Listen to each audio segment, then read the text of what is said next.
Alam mo bang papalapit na naman ang Ghost Month?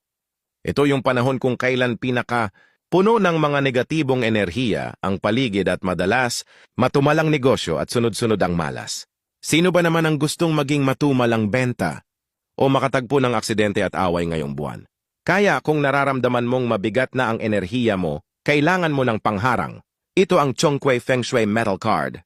Si Chongqui ay kilala bilang Legendary Demon Slayer at Ultimate Protector laban sa mga evil spirit, evil eye, at bad luck. Anti-negative energy. Shield mo ito laban sa mga naiinggit o gustong magdala ng malas sa'yo.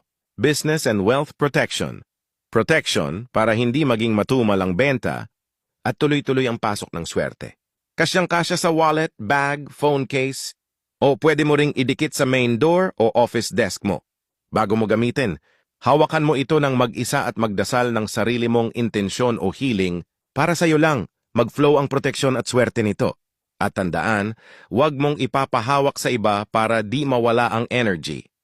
Protektahan ang negosyo at pamilya ngayong Ghost Month. Huwag nang hintayin ng malas. Click the yellow basket below to get yours now habang may stock pa.